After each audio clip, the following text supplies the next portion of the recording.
llegaron visiones de fuego y acero.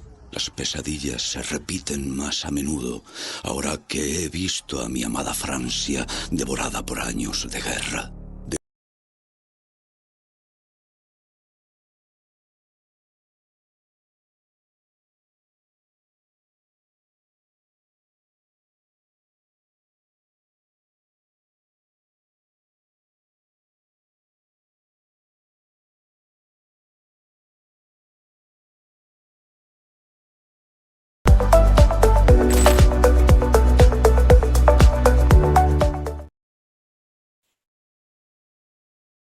Buenas tardes, les saluda Rafael Castellanos. Sean nuevamente bienvenidos y bienvenidas al Congreso de Innovación Educativa CIE 2022, evento donde se presentan tendencias y prácticas innovadoras en la educación superior con el objetivo de formar profesionales competentes en un mundo globalizado.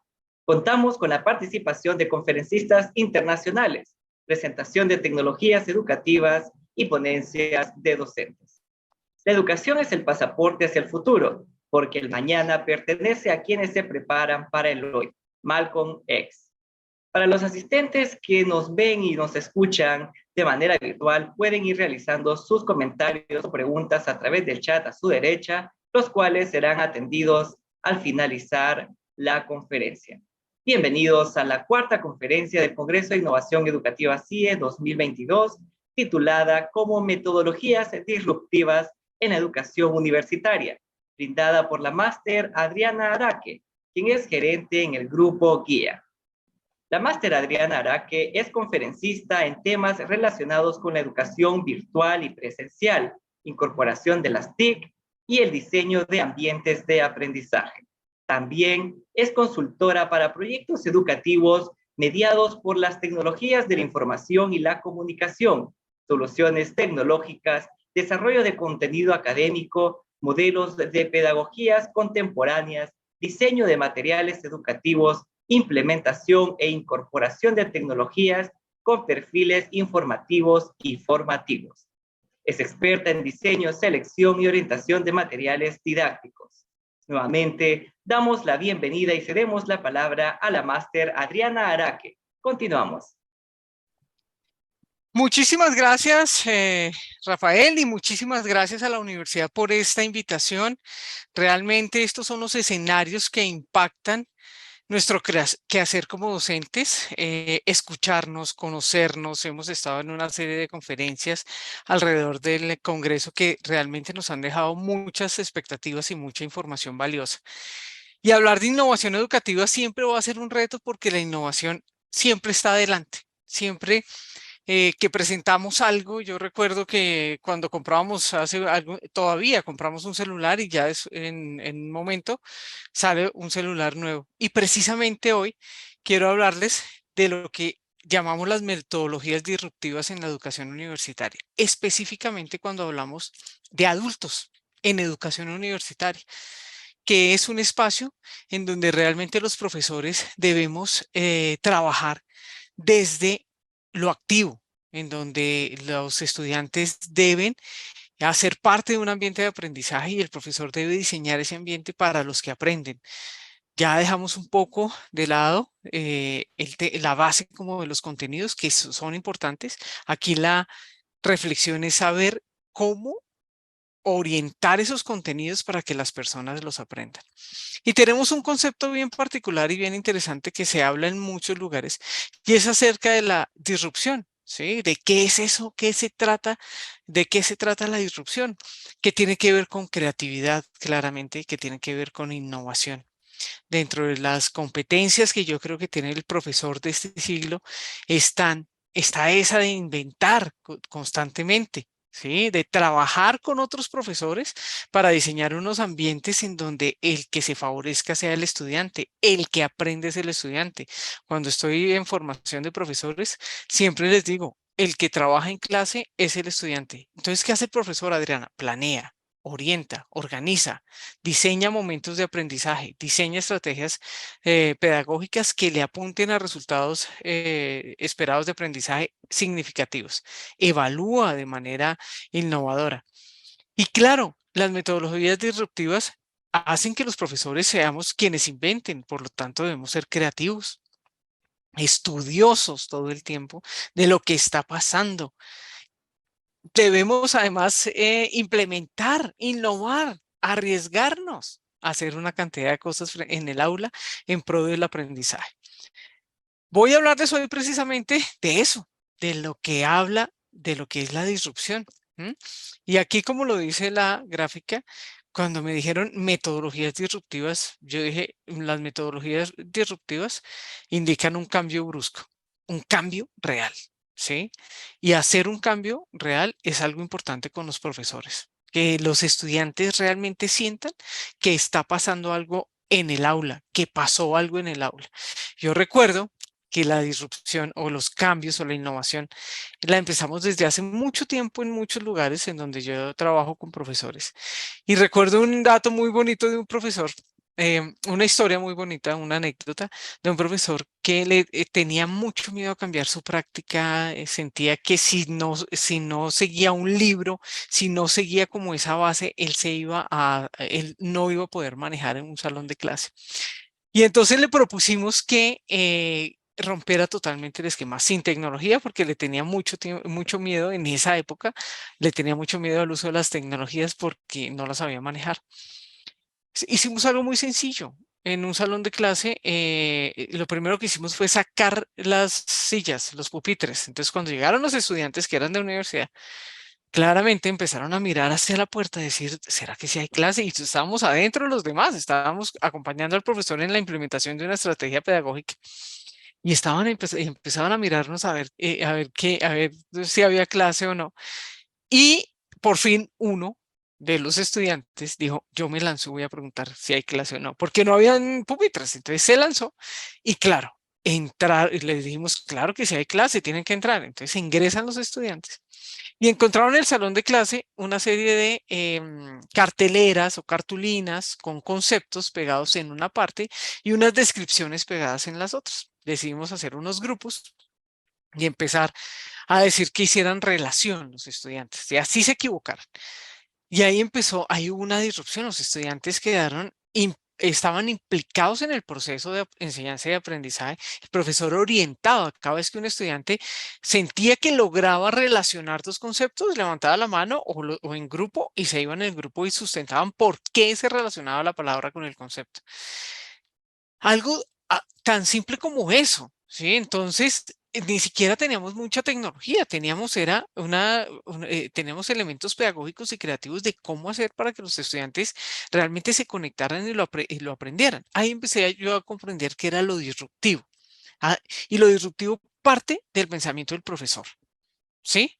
Parte de un cambio determinante que quiera hacer el profesor. Claro, no lo puede hacer total, ¿sí? No puede ser que yo vaya a hacer una gamificación de toda mi asignatura de una vez. No, son esos punticos en donde la reflexión está en cómo el estudiante lo va a aprender, no cómo yo lo voy a enseñar, porque de eso también tengo muchas historias, profesoras que me dicen, Adriana, eso yo lo explico en 10 minutos, póngale 10 minutos ahí. Y yo digo, pero usted lo explica en 10 minutos porque es el experto, pero un estudiante cuánto tarda en aprenderlo, que es diferente, ¿sí? Entonces la disrupción hace referencia a un cambio determinante, pero es un cambio en un proceso de cultura. Por eso a veces cuando hablamos en lo educativo de metodologías disruptivas, hablamos también de una cultura de la disrupción. No podemos hacer un cambio total. Sí, yo conozco instituciones en donde han cambiado todos los procesos y el tiempo tarda realmente en tiempo, es unos 6, 7 años en implementarlo, en pilotearlo, en hacerlo, en acompañar a los profesores, en cambiar currículo, en cambiar forma de evaluar, porque esa es la otra. O sea, nosotros podemos ser innovadores, disruptivos, pero a veces el currículo no nos lo permite. Entonces tenemos que empezar a elevarlo, a elevarlo, a elevarlo. ¿Bien? Entonces pasar de lo micro a lo meso y a lo macrocurricular hace parte también de la disrupción. Eso es para mí la disrupción realmente. ¿Bien? Por lo tanto, como lo dice la diapositiva, la educación disruptiva es aquella que pretende romper con lo establecido para mejorar lo existente, ¿sí? Tiene que ver con cambio, tiene que ver con profesores líderes que digan, hagámoslo, ¿sí? Lancémonos. Ahorita está muy de moda dentro de lo disruptivo el que los profesores trabajen en equipo. Sí, los llamamos la codocencia, 2 profesores trabajando o 3 profesores o los profesores de un área construyendo todos una estrategia pedagógica frente a algo, diseñando planes, sílabus, planes del curso, todo esto, pero liderando los procesos, jugando a roles, esta vez lo lideras tú, esta vez lo lideras tú. Y eso, por ejemplo, también es disrupción. Que lleguemos un día y digamos, todos diseñamos la clase, la dicta tal, la enseña tal, la imparte tal. Eso es muy interesante. Tiene que ver también con la innovación, siempre. La disrupción es innovación, es innovación. Con o sin tecnología, como les digo, con o sin tecnología. Lo promuevo porque es que muchas veces los profesores decimos, tengo que aprender a manejar las tecnologías, entonces nos quedamos en eso como excusa y no hacemos un ejercicio pedagógico simple, sencillo, que funcione, ¿sí? Cuando yo lo hago e intencionalmente digo, voy a cambiar mi estructura de clase, ahí empiezo yo a hacer algo diferente, ¿sí? Ahí ya empieza a haber disrupción, vas a hacer un cambio en ti para los estudiantes. Claramente va a ser un reto, siempre lo disruptivo será un reto. Un reto, y el tema de los retos me encanta porque hay retos que terminan, pero hay retos que en lo educativo no terminan. Para nosotros los profesores, inventar, implementar, investigar, innovar, nunca va a terminar. Siempre vamos a estar ahí mirando qué es lo que está pasando. Antes de pandemia enseñábamos de una forma, claro. Volvimos a ciertos escenarios, retomamos ciertas cosas que veníamos haciendo, pero antes de pandemia enseñamos de una forma y ahora tenemos estos medios, que miren, a través de estos medios podemos conectarnos desde cualquier lugar del mundo y podemos impartir una clase. Y tenemos otra serie de recursos que podemos trabajar con los estudiantes. El que haya en estos medios también me permite hacer aprendizaje activo, que los estudiantes están involucrados. Les cuento una historia.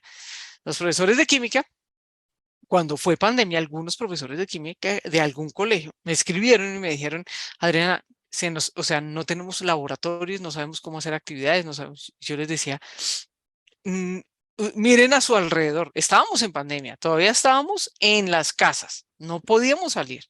Yo les decía, No, ¿qué me están diciendo? Sí, no podemos. Yo, ¿qué es la química? Entonces me decían, la química es todo. Y yo, pero por eso, ustedes están los estudiantes están en sus casas. Ahí por todos lados tienen química. ¿Por qué no jugamos con sus ambientes de las casas, ¿sí? Caseros, de sus hogares, y lo traemos a la clase? Y empezaron a traer que las plantas, que los animales, que lo que había en la cocina. Les dije, eso sí, no vayan a innovar tanto que se metan a la cocina, que hagan una ebullición y cosas de esas, no, sí, que lo contrasten con nevera, no, pero miren lo que tienen. Y lograron los profesores salirse del contenido y pensar cómo un estudiante en un ambiente como su casa lo podía hacer. Sí, podía ver algo que era lo que me decía. Lo mismo le pasó a los profesores de física, tenían todo en la casa para desarrollarlo, ¿sí? Entonces, es salirnos un poquito de lo que estamos totalmente, siempre lo vemos, yo lo vengo haciendo así desde hace rato. Es una de las frases que me dicen siempre los profesores cuando yo vengo a hablar de cambio de disrupción o de innovación educativa. Yo llevo haciendo esto hace 15 años, 12 años, 10 años, ¿sí? Y ahora usted me va a decir cómo hacerlo y yo les digo, no, profesores, les voy a dar la posibilidad de que hagamos las cosas y ampliemos nuestras miradas y hagamos cosas diferentes en pro de los estudiantes. Bien, miren, se los estaba diciendo, el equipo clave. Si yo hablo de disrupción en educación, estoy hablando de trabajo en equipo, ¿sí? De ver cómo el otro profesor también lo está haciendo, de conocer otras estrategias, otras formas de hacerlo en otros lugares, cómo lo están haciendo para nosotros poderlo implementar. Hay 3 niveles de la innovación. El primer nivel es copiarnos de algo que alguien está haciendo. El segundo nivel es copiarnos de algo, pero yo le pongo algo mío porque es mi contexto y claramente tengo que cambiarlo. Y el tercer nivel es hacer algo totalmente nuevo y novedoso. ¿Cuál es el reto? Empecemos copiando, no importa, pero empecemos a hacer un cambio en pro del aprendizaje. ¿Bien? ¿Qué impacta este tipo de, o la disrupción, ¿sí? En las prácticas pedagógicas innovadoras y la disrupción.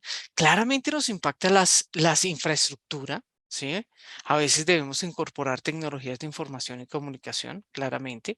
La inteligencia emocional sí se impacta con lo disruptivo, porque cuando yo, por ejemplo, diseño un reto para que los estudiantes lo resuelvan, estoy trabajando con sus emociones, estoy trabajando con sus frustraciones, estoy trabajando con cosas que ellos saben que pueden y que no pueden hacer. Pueden levantar la mano y decir, miren, yo no soy capaz de hacer la presentación que nos está diciendo la profe, yo hago la indagación que me encanta investigar y reflexionar. Alguien haga la presentación, ¿bien? Yo qué día estaba escuchando una conferencia de una profesora que estoy ahora centrada trabajando en evaluación y la profesora decía, evaluamos siempre lo que no sabe el estudiante. Si el estudiante es bueno para indagar, hombre, arma los equipos y usted indaga y usted monta y prepara al otro para la presentación. Si hay uno que es muy bueno para presentar, fortalece la presentación y evalúa desde la presentación. Conocimientos claramente todos lo debemos tener, eso sí lo debemos evaluar, pero con relación a las habilidades debemos saber qué evaluar. ¿Listo? Entonces la inteligencia emocional también se puede impactar. La evaluación. Si yo estoy diseñando un ambiente de aprendizaje innovador y disruptivo, debo evaluar de la misma manera. Si yo estoy evaluando o estoy diseñando un reto para que resuelvan los estudiantes debo evaluarlos desde el reto, ¿sí?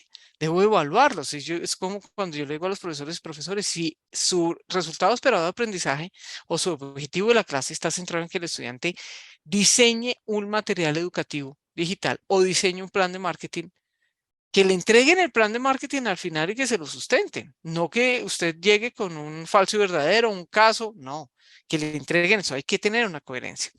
Las prácticas de aprendizaje claramente también cambian. Nuestros estudiantes también están ahí inmersos. El estudiante debe cambiar y eso sí es un reto grandote, porque nuestros estudiantes están acostumbrados a aprender de alguna forma. ¿Sí? Ellos siempre van a decir es que los profesores no tienen nuevas pedagogías, no integran tecnología, pero cuando uno diseña un ambiente en donde el que trabaja es él, desde lo disruptivo, tú eres el que aprende, tú trabajas. Y las 3 horas que tenemos son ustedes trabajando todo el tiempo, buscando información, trayendo datos.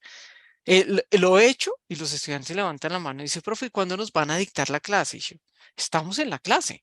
Ustedes están construyendo los conocimientos. Claro que les damos la clase, pero los estudiantes esperan que nosotros asumamos la educación tradicional donde la profesora siempre está de frente dándole las clases a todos los estudiantes. Bien, esa también es una de las cosas que impacta.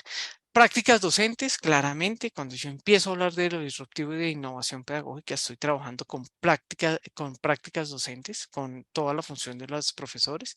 La organización, gestión de la calidad, horarios innovadores. Ya empiezo a mirar currículo, ya empiezo a mirar cómo está estructurado todo este tema. Liderazgo y valores, claramente.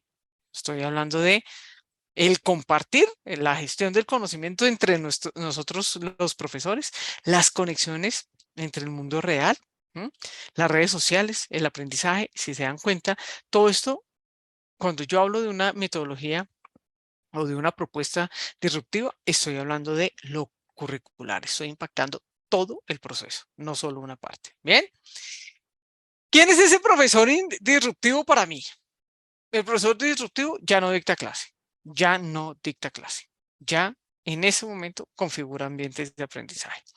Entendido el ambiente de aprendizaje como las condiciones que traigo para que el estudiante aprenda, ¿sí? ¿Qué traigo? Yo siempre digo, esto es como una fiesta. Cuando yo voy a una fiesta o cuando dicen vamos a hacer una fiesta, ¿qué llevamos a la fiesta? Entonces unos llevan bebidas, otros llevan comida, otros llevan la música, otros llevan las actividades, y ahí montamos todo un ambiente festivo y lo montamos.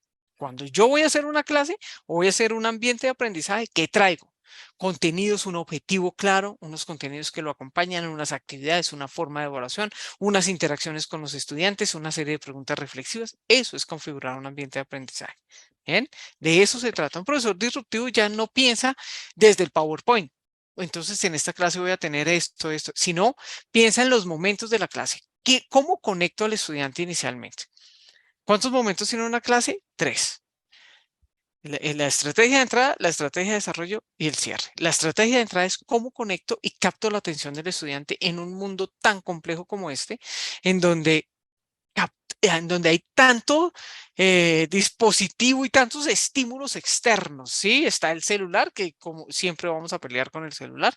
Los profesores, yo le digo, profesores, no peleen con el celular, incluyan el celular a la clase, ¿sí? En serio, sí, ahí hay una cantidad de aplicaciones que las podemos utilizar.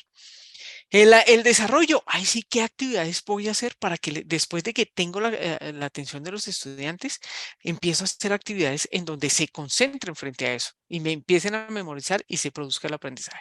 Y el cierre, donde les digo qué aprendieron y qué dejaron de aprender. Aplica metodologías claramente nuevas, novedosas, disruptivas, está indagando qué hay. Hoy les voy a hablar de algunas, de qué se trata, cómo se aplica, en dónde hay casos de éxito frente a lo que han aplicado, ¿sí? Todo el tiempo. Integra tecnologías de información y comunicación, ¿sí? En lo posible las puede integrar, ¿sí? Yo, así como hago disrupción sin tecnologías, las hago con tecnología. Depende, depende de lo que necesitemos y depende también de las capacidades del profesor, ¿sí? También lo debo decir. Entonces, yo estoy hablando básicamente y les voy a hablar ahorita de las metodologías disruptivas que hay, ¿ven? Entonces, miren, aquí tenemos el aula inversa o la aula invertida, el escape room, el aprendizaje basado en retos, ¿bien? El mobile learning, el WhatsApp learning, que está muy de moda, todo lo que tiene que ver con microlearning, gamificación y el visual thinking, ¿sí? Que son cosas que ya hay nuevas, ya se han probado y han funcionado. En este momento, para hablar de mentorías y autonomía, hemos hablado y se conoce y está ahorita muy de moda, y más ahora con el tema de la educación online, el aula invertida, ¿sí? El flip classroom, ¿bien? Que es ese modelo en donde el estudiante trabaja por fuera del salón de clase y cuando llega al aula de clase, llega con una serie de actividades eh, ya desarrolladas, ¿sí? Como lo muestra aquí la gráfica, nuestro estudiante hace unas actividades en casa, luego en clase los estudiantes practican, ¿sí? Aplican los conceptos y después de clase evalúa qué entendió y qué no entendió. Muchas veces los profesores me dicen, nosotros hacemos eso, ¿bien? ¿Dónde está la diferencia? En que cuando yo diseño un ambiente de aprendizaje desde el aula invertida, diseño todos los materiales. No es que bajo esta lectura, no. Diseño una clase mía con video explicando actividades, relacionando recursos, ¿sí? Haciendo unas preguntas orientadoras, dependiendo del modelo que ustedes manejen, ¿bien? Unas preguntas orientadoras para que el estudiante llegue a la clase, no a que yo le repita la clase, sino a que él me diga, profe, esto lo vi en tal video y tal recurso que usted me presentó, pero no entendí cómo es la aplicación en tal contexto. Ahí yo ya empiezo a trabajarlo. No es fácil utilizarlo en la universidad, en estudiantes universitarios, en los primeros semestres. Pero ¿por qué? Pues porque no tienen la cultura de la autonomía, ¿sí? Yo dejo las tareas y usted es autónomo, usted le toca hacer la tarea, ¿sí? Ahí tenemos que formar a los estudiantes. Y yo creo que a todos, pero estudiantes de quinto semestre en adelante ya tienen unas competencias en donde pueden llegar a integrar ese modelo muy interesante, ¿bien? Lo están utilizando muchas universidades para cambiar la rutina de horarios de los estudiantes, hacerlos ahí sí mucho más flexibles. Los estudiantes claramente tienen que llegar con actividades realizadas de la casa, ¿sí? A la clase. Los estudiantes en casa estudian y se preparan para participar en las actividades. En clase los estudiantes practican aplicando conceptos claves mientras reciben retroalimentación. Entonces ya el profesor no recibe a los estudiantes con una clase, sino con una actividad que ellos tienen que resolver aplicando lo que vieron. Y si hay alguna pregunta, el profesor entra y la contesta y la resuelve. Bien, dicen los que saben por ahí que nosotros ahora seremos unos facilitadores, seremos unos orientadores de todos estos procesos. Y me parece que también es muy adecuado. Después de clase, los estudiantes evalúan su entendimiento y extienden su aprendizaje. ¿Sí? Ya hacen transferencias, ya dicen, esto lo hice así, hacen también a veces procesos de metacognición que son muy interesantes a la hora de todo el proceso de aprendizaje. Bien, ese es el aula invertida, que es una de las metodologías disruptivas. Yo la conocemos desde hace mucho tiempo, imagino que muchos de ustedes ya la deben estar implementando y cada vez mejor. No siempre se hace aula invertida, no se puede hacer aula invertida a veces en toda la asignatura, pero sí en componentes específicos en donde necesitamos que el estudiante llegue con una información ya preestablecida. Bien, el segundo, el escape room, el que vemos acá. Y el escape room es una experiencia de juego. Ahí esta es una herramienta de la gamificación que nos permite que los estudiantes realmente estén inmersos en un reto que tienen que resolver en equipos. Yo a veces les digo a los profesores máximo de 6 participantes. Y hay lugares en universidades en donde en un piso se hace todo un escape room. ¿Qué es el escape room? El escape room, como su nombre lo dice, es salir de una caja. Tienes que salir del laberinto o salir de la caja en la que estás. Generalmente dura 1 hora, sirve también para evaluación. En grupos, los estudiantes ingresan a una sala a resolver uno o varios retos al inicio. Cada vez que resuelven un reto, se les indica en dónde está una llave que abre un candado y puedes continuar. ¿Ve? Esto lo pueden hacer y es muy interesante porque genera, como lo dice aquí, mucha motivación. ¿Sí? Motivación, porque estamos activos, hay acción en el proceso, estoy muy atento a lo que está pasando, nos encanta el reto, no lo podemos negar, o el juego. Entonces, este tipo de cosas involucra a todos los estudiantes. Hay inmersión hacia el aprendizaje.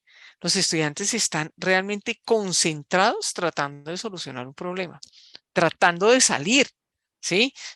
Que salgan antes, que salgan después. Lo importante es que salgan del escape room para poder generar aprendizaje, para poder pasar el reto, ¿sí? Pero no interesa que lo hagan en mayor tiempo y en menor tiempo, no, porque ahí también estamos hablando de las curvas de aprendizaje. Ellos lo que tienen que hacer es saber cómo se organizan, quién es el líder, quién sabe un tema más que el otro, quién. Bien, es bien interesante. Desarrollar la imaginación. Hay retos que cuando está uno dentro de la caja o de la casa, uno tiene que decir, ¿cómo lo desarrollo? ¿Cómo resuelvo? ¿Sí? Como lo dice aquí, resolver problemas. ¿Qué hacemos? Entonces nos volvemos imaginativos, tratamos de recordar lo que habíamos visto en clase, todo este tipo de cosas que nos había dicho el profesor, en donde habíamos hecho la práctica para poderlo traer. Normaliza el uso de tecnología.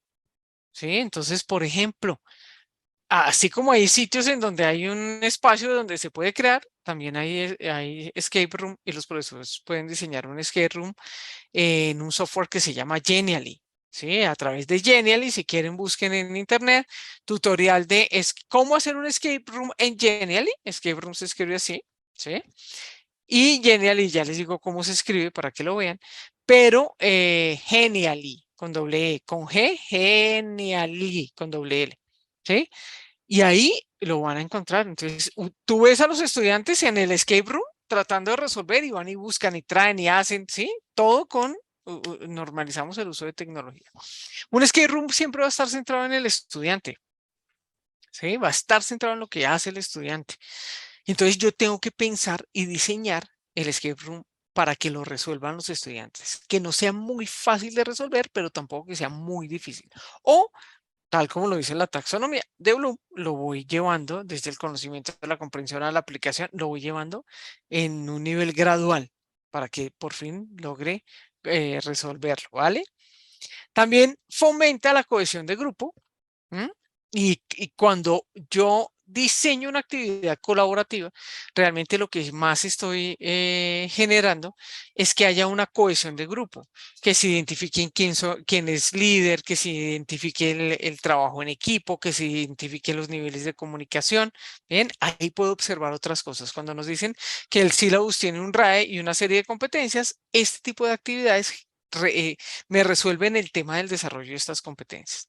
Les enseñamos a aprender a pensar a los estudiantes, ¿sí? Que a veces los profes me dicen, es que los estudiantes no saben pensar. Eso les enseña a pensar. Bien, a veces no sabemos cómo enseñar a pensar a los estudiantes. Una pregunta bien puesta. Empezar una clase con una pregunta interesante. Eso es enseñar o una gráfica, una imagen y decirles cuál es el tema con el que vamos a trabajar y que ellos lo relacionen. Eso es empezar a, a- a empezar a enseñarle a pensar a los estudiantes.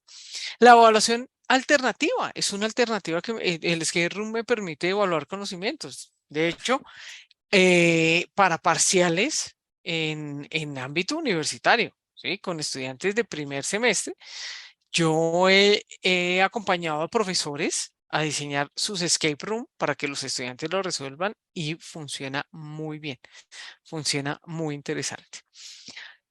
El siguiente que quiero contarles es el aprendizaje basado en retos, ¿sí? Que también está muy de moda. Un aprendizaje basado en retos. Es un enfoque pedagógico que se ha incorporado en áreas de estudio como la ciencia, la ingeniería. Yo realmente conozco el aprendizaje basado en retos desde el Tecnológico de Monterrey, ¿sí? Lo conozco desde el Tecnológico de Monterrey. He vivido la experiencia de un aprendizaje basado en retos. Ellos tienen la semana I de innovación, que es a través de aprendizaje basado en retos. El semestre I, el día I, ¿sí? En donde ellos tienen ya una metodología desarrollada para hacerlo, que se las recomiendo.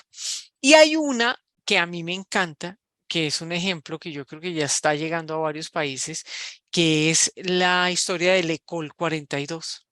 L'École 42 es una propuesta educativa francesa que cuando inició fue totalmente disruptivo y le pegó a todo el mundo. Ellos sacaron el tema diciendo L'École 42, la primera universidad sin profesores. Entonces, sin profesores, sí, porque tiene una metodología de aprendizaje basada en retos muy interesante. Claramente los profesores sí están, solo que los profesores se convierten en coach, en facilitadores, en expertos, ¿sí? Entonces, los estudiantes, la metodología o el ECOL 42 está centrada en que los participantes o los estudiantes que se inscriben reciben 3.000, ya se imaginarán, además es gratis. Tienen que resolver unos retos. Entonces, hay una serie de retos que hay. Entonces, escogen una empresa, ¿sí? Coca-Cola o un banco, y el banco dice necesito una app, Coca-Cola dice necesito una herramienta para mi equipo de ventas, tal, tal, tal. Los muchachos empiezan a integrarse, a ver quiénes son los que saben de marketing, quiénes son los que saben de programación para diseñar la app y terminan diseñándola. Si tienen algún problema, pues hay unas estaciones búsquenlo, hay unas estaciones en donde van a buscar a los profesores que son los expertos y les preguntan, ellos les resuelven y siguen, y al final lo que hace la empresa es escuchar las propuestas que hubo frente a su reto y escoge con la que mejor la que más se quede, ¿sí?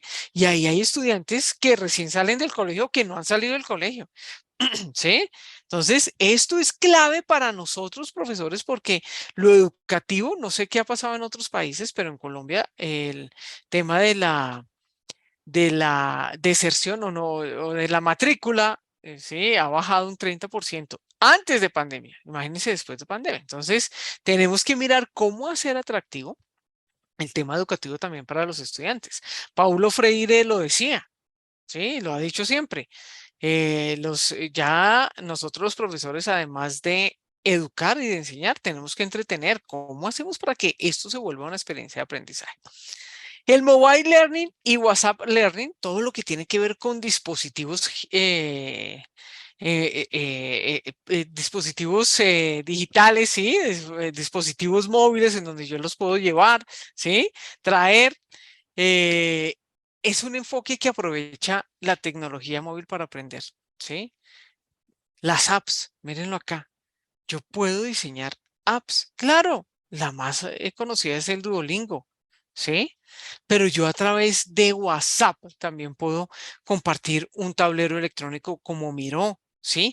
A través de el mobile learning puedo hacer un ejercicio como Quizzes, ¿sí? Hacer un word wall, hacer una serie de actividades que me permiten, miren, aquí está Genially, ¿sí? Para los que querían ver cómo se escribía, aquí está, se escribe Genially. Esto, esto hace parte del mobile learning. Bien, claro, hay unos más avanzados que otros. El más reconocido para mí sí es Duolingo, que tú estás en donde quieres estar y puedes resolver, puedes aprender inglés o puedes entrenarlo. Bien, pero estas son una serie de tecnologías que realmente permiten que yo pueda también conectar con los estudiantes y con sus nuevos lenguajes. El celular está. Créanme que va a ser muy difícil quitarlo. Y se los digo porque si en el sector universitario los estudiantes los tienen, ¿sí? Yo formo a formadores de empresas, ¿sí? Y que suelten el celular es muy difícil. ¿Qué tengo que hacer yo? Conectarlos al celular. Hay una que se llama el Nearport, que es esta, ¿sí? Esta que está aquí. Nearport. Y es muy chévere porque usted diseña su clase y los estudiantes toda la ven por ahí, toda. Están viendo la clase, están viendo la diapositiva, están viendo el ejercicio, están viendo el video. Claro, el profesor lo puede poner en el video bin, pero aquí, si usted quiere interactuar, siga la clase, ¿sí? Y no alcanzo a ver, ahí lo estás viendo en el Nearport, ¿sí? Ahí lo puedes ver. Entonces, eso hace parte del mobile learning y del WhatsApp learning, ¿sí? Incorporar. ¿De dónde surgió el WhatsApp? Ustedes no me van a creer, pero el WhatsApp surge de la necesidad de los profesores de hacerle llegar a los niños las guías de estudio cuando estuvo la pandemia, ¿sí? Que ellos pudieran tener la información de alguna forma. No tienen computador, no tienen nada. Ahí nos mostró la inequidad que tenemos a nivel mundial con relación a lo educativo. Y los profesores empezaron a utilizar el WhatsApp, hacían clases, casi que podcast, desarrollaron muchas habilidades. Bien. ¿Qué nos queda por acá? Los dispositivos, el microlearning. Sí, el microlearning. Claro que sí, el microlearning es algo que ya está muy de moda, ¿sí? Y lo hemos visto en plataformas como Coursera, como edX, ¿sí? Que son de MOOCs, como Miriada X, como Creana, como Doméstica, el de Platzi, ¿sí? Son cursos específicos. Usted quiere aprender a hacer, a utilizar ciertas herramientas del Photoshop, toma el curso, ¿bien? Entonces, ¿qué es el microlearning? Es una metodología de e-learning, claramente, ¿sí? Muy adecuada para el aprendizaje continuo de organizaciones y de empresas. ¿Cómo lo podemos adaptar en lo educativo? Cuando cuando salió el tema de pandemia, Coursera hizo negocio o quería aliarse con universidades para decirles, les tenemos los cursos específicos para que los estudiantes vayan, lo vean y vuelvan, ¿sí? Ya lo tienen muy desarrollado. Lo que pasa es que los cursos que desarrollan ellos lo desarrollan con universidades avanzadas y tenían los profesores que primero conocer los cursos antes de soltarlo con los estudiantes, ¿sí? Pero ¿qué me permite? Muchas veces, pues facilita la formación porque está en internet, ¿sí? Está ahí, está conectado, puedo estudiarlo en el momento que yo quiera. Se permite una mayor retención de conocimientos porque puedo devolverme, si no entendí una de las actividades que dijeron, la puedo volver a hacer, ¿sí? Justo a tiempo, siempre están. Accesible en diferentes dispositivos, ¿sí? Lo puedo ver en el computador, en el celular, ya hay apps para estos cursos. Ahorro de tiempo en formación, ¿m? Y es muy motivador. ¿Por qué? Porque estás resolviendo un problema y estás como que estás dándole respuesta a una necesidad de aprendizaje puntual de los estudiantes. Bien, por acá me devuelvo. Voy a hablarles finalmente de gamificación y de visual thinking, que son dos de las más conocidas y metodologías disruptivas, ¿sí? La gamificación es una técnica de aprendizaje que incorpora todo lo que tiene que ver con el juego, ¿sí? Todo lo que tiene que ver con el juego. Entonces, conozco y hemos gamificado asignaturas, hemos gamificado clases, hemos hecho gamificación en ciertos puntos específicos y lo hemos evaluado y nos ha dado muy buenos resultados. Bien, es incorporar el juego, pero no es incorporar el juego por incorporarlo, sino que tiene una intencionalidad pedagógica. Debe tener una intención pedagógica. Si no tienes una intencionalidad pedagógica, pues no funciona. Por eso la gamificación parte de un objetivo claro, un resultado esperado de aprendizaje claro. ¿El estudiante estará en capacidad de qué?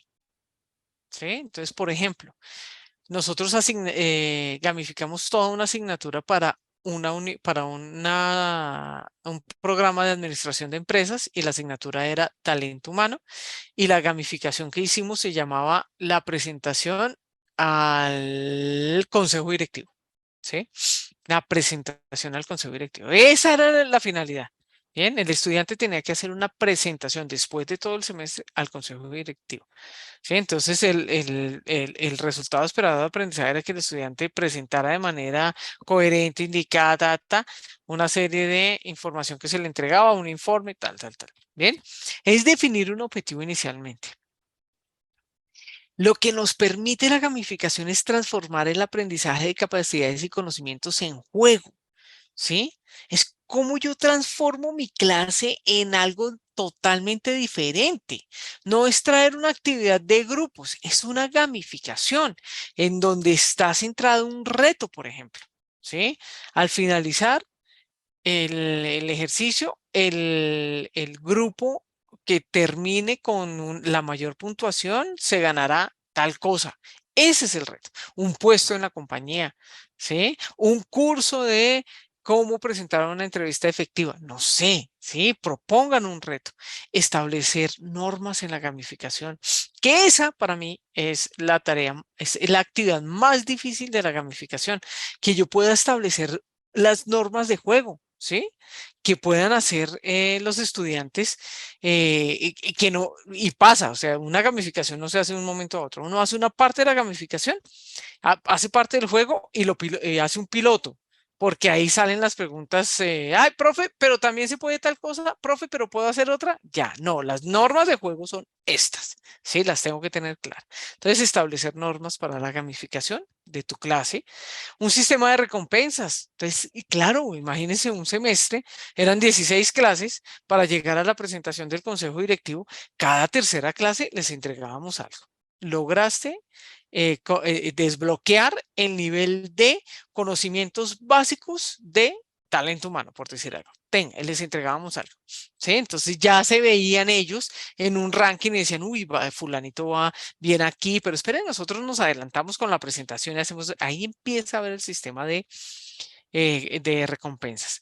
Propongan siempre una competición, una competencia motivante, que sea interesante, lo que les decía cuando hablábamos de la gamificación al inicio, que les decía que habían retos que eran muy fáciles o retos que eran muy difíciles, no, unos retos que ellos sean capaces de resolver en donde estén aprendiendo y puedan continuar, ¿vale? Y finalmente, establezca niveles de dificultad, lo que yo les decía, que no sea muy fácil, pero tampoco que sea muy difícil porque se aburre. Eso con relación a gamificación. Y finalmente, una de las herramientas o metodologías que son muy disruptivas y claramente pues los profesores todavía no tenemos como esa habilidad de dibujar, pero sí de utilizar muy bien el tablero. ¿Sí? Yo tengo una persona experta en Visual Thinking y la tengo para formar a los profesores, porque los profesores, cuando yo les hablo de Visual Thinking, ¿sí? O el pensamiento visual, es la metodología que se basa en el uso de dibujos sencillos e ir dibujando la historia. Es como si yo estuviera narrando la historia o dando los datos importantes. Bien, claramente, esto es un ejemplo de Visual Thinking, ¿sí? Este es un ejemplo de Visual Thinking. Esto, ¿bien? Eso, ¿sí? Puede que yo estuviera hablando en este momento y alguien está haciendo todo el dibujo de Visual Thinking, ¿cierto? Entonces, Visual Thinking en educación utiliza diferentes formatos, utiliza diferentes herramientas, hay elementos como personajes, contenedores, conectores, tal. Listo. Yo no sé hacer eso, Adriana. Claro, la experta que yo conozco y que le enseña a los profesores con mucha intención, les enseña a dibujar. Pero lo que más me interesa es que dice el triángulo de Edgar Dale, ¿sí? Que las personas tendemos a recordar el 50% de lo que vemos y de lo que oímos. ¿sí? El 50%, al menos recordamos el 50%. Y si el profesor utiliza muy bien el tablero para hacer un dibujo o utiliza un OneNote para ir haciendo el tema y después mandárselo en un PDF, eso le genera mayor recordación a los estudiantes. ¿Bien? Hemos visto algunas metodologías disruptivas, la intención era esta, la intención también era que ustedes las vieran porque aplicadas en lo educativo, porque pues lo puedes aplicar en muchas cosas. Para cerrar, apreciados profesores, siempre hay que tener claro, si tú quieres ser disruptivo, ten claro para qué vas a hacer la disrupción. El objetivo, el resultado de aprendizaje. ¿Qué es lo que esperas tú desarrollar, hacer, diseñar, lograr en el estudiante? El estudiante va a estar en capacidad de hacer qué si yo hago un escape room o si yo diseño el tema de los carteles a un lado y al otro, ¿qué? Bien.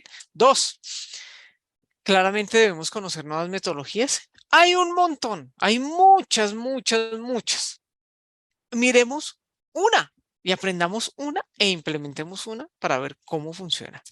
Tercero, diseñen, no dicten clase, diseñen experiencias de aprendizaje, diseñen, configuren ambientes de aprendizaje para que los estudiantes sientan que también es responsabilidad de ellos el ambiente, no es solo de nosotros, el ambiente es de aprendizaje, es de ellos. Piloteen las experiencias, ¿sí? Traten de pilotearlas, hablen con sus compañeros, ¿sí? Hablen con sus compañeros, venga, piloteémosla entre nosotros. Y finalmente, arriesguense. Arriesgarse es algo que los profesores debemos tener siempre muy presente, muy consciente para lograr que los estudiantes realmente conozcan y se lleven sus objetivos. Muchas gracias. Agradecemos a la máster Adriana Araque por el desarrollo de la conferencia Metodologías Disruptivas en la Educación Universitaria. A continuación, máster y audiencia, tendremos un espacio para preguntas y respuestas, por lo que se estará dando lectura a algunas de las preguntas escritas en el chat.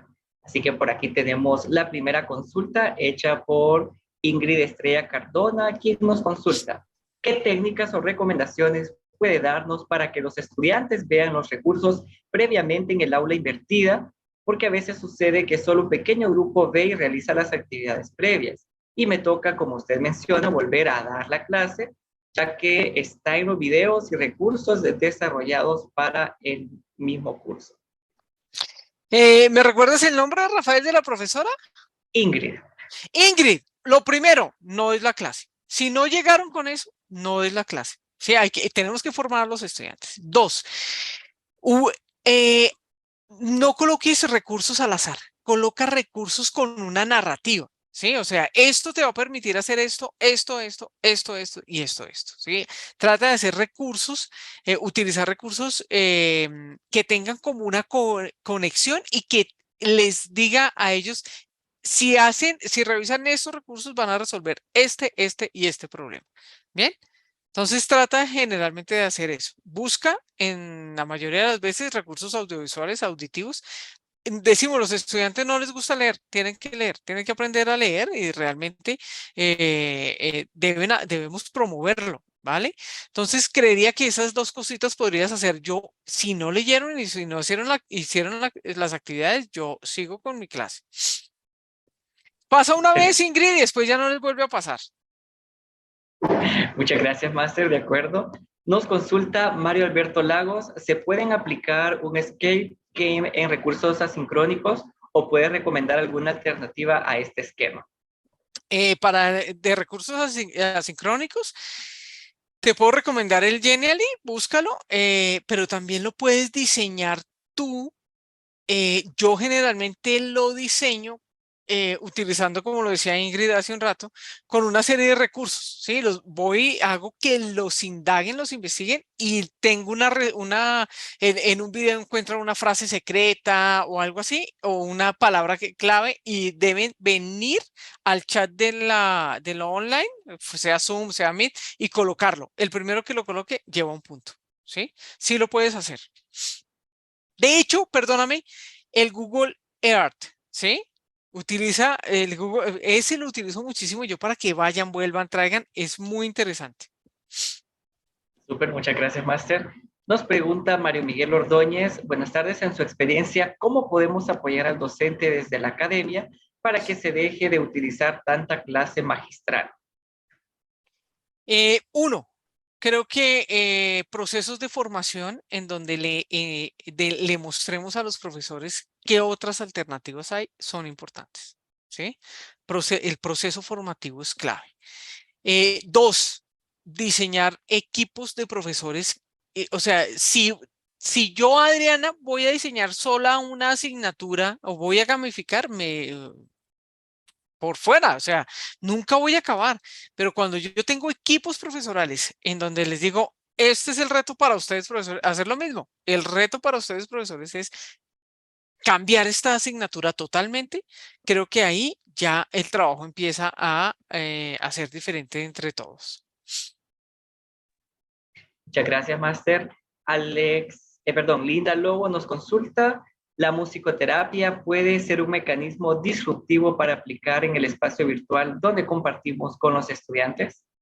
Sí, sí. Está muy de moda el mindfulness, ¿sí? Entonces todos hablamos de los espacios, de conectarnos, de estar aquí, y la musicoterapia funciona. Sí, claro, a veces los estudiantes te apagan la cámara y tú no sabes, pero hay unos que sí se conectan y dicen, quiero tomar esta clase. Pero después de que tú hagas un ejercicio como estos, la clase tiene que ser un boom. La clase tiene que ser motivadora, interesante, conectar. Yo les digo muchas veces a algunos profesores que son profesores karaoke, que nos colocan la diapositiva y nos la leen, ¿sí? Esos son profesores karaoke. Yo no. Si tú inicias con un tema de musicoterapia que a mí me encanta, debes continuar con un tema que continúe con esa atención, que conecte a los estudiantes. Muchas gracias, Máster. Nos consulta María de Jesús Sánchez, ¿qué pasa con las políticas ya establecidas de acumulativo en la universidad? ¿Tú me puedes ampliar un poquito qué es acumulativo? Ok, son aquellas actividades que se realizan previo a una evaluación. Ya, de acuerdo. Siempre debe haber actividades antes de una evaluación. Sí, sí, sí, lo entiendo como lo estoy entendiendo. De hecho, para mí se llaman estrategias de cierre. Recuerden que hablé de estrategia de entrada, desarrollo y cierre. Las estrategias de cierre le permiten no es una evaluación, le permiten identificar al estudiante qué sabe y qué no sabe de un tema. Entonces, sí diseñarlas sí es complejo, sí es interesante, pero eso es lo que me permite. ¿Vale? Creo que también hace referencia, Máster, a la parte de que algunas universidades ya establecen un porcentaje de actividades acumulativas y luego un porcentaje ya establecido de cuánto debe costar las evaluaciones como exámenes y pruebas. Entonces, ¿cómo se puede hacer en el caso de que ya estén establecidas estas políticas? Entiendo que tal vez por ahí. También creería, Rafael, tratando de contestar a las profesoras que podemos innovar, sí están, y están, y le puedes colocar todo el peso, lo puedes organizar a través de una rúbrica, a través del sílabo, decir cuánto vale cada actividad, pero pues lo disruptivo está en cómo tú aplicas la evaluación, ¿sí? ¿Sí? Ahí está. Y a través de eso, yo puedo levantar la mano y decir, mire, es que estoy haciendo tal cosa y no me da las políticas que tenemos actualmente. A veces desde lo microcurricular empezamos a modificar otras cosas mayores. De acuerdo, Máster. Y para culminar con la ronda de preguntas y respuestas, Alex Douglas Vanegas pues, nos envía un saludo y dice, toda una exposición disruptiva para nosotros y un reto para atrevernos a innovar. Así que de esta forma culminamos la ronda de preguntas y respuestas, no sin antes agradecerle nuevamente a la máster Adriana Araque por responder a las consultas de nuestra audiencia y el desarrollo de la conferencia Metodologías Disruptivas en la Educación Universitaria. Muchas gracias, Rafael, máster. muchas gracias a usted y muchas gracias a la universidad por esta invitación. Muchas gracias. Hacemos a continuación lectura del diploma que será enviado por su participación como conferencista en el CIE 2022. Congreso de Innovación Educativa, la Universidad Tecnológica Centroamericana, UNITEC, otorga el presente reconocimiento a Adriana Araque por su participación como conferencista en el segundo Congreso de Innovación Educativa del CIE 2022, que se llevó a cabo los días 8 y 9 de septiembre del 2022. Firman el doctor Marlon Breve Reyes, rector de Unitec y Ceutec, y el ingeniero Anael Espinal, director de Innovación Educativa y Desarrollo Docente de Unitec. Nuevamente, muchas gracias a la máster Adriana Araki. A ustedes, muchas gracias y que terminen de pasarla muy bien en el Congreso. Muchas gracias. Y también a nuestra audiencia le invitamos a participar en las ponencias de los docentes de Unitec y Ceutec el día de mañana, viernes 9 de septiembre, a partir de las 9 a.m. También a la conferencia internacional Los cambios de la educación superior en el siglo XXI, impartida por la doctora Raquel Bernal, rectora de la Universidad de los Andes en Colombia. Y por la tarde también les invitamos a participar en la presentación de tecnologías educativas de Google Education, Huawei, Xdea, Canvas, Nearpod y Zoom. Para mayor información pueden revisar la agenda del Congreso de Innovación Educativa CIE en la plataforma digital del evento y así estar mejor informado de las actividades programadas. Agradecemos nuevamente a todas y todos su participación y atención al evento. Les acompañó Rafael Castellanos. Que tengan todas y todos un buen día. Gracias. Nos vemos, doctora. Muchas gracias, Rafael.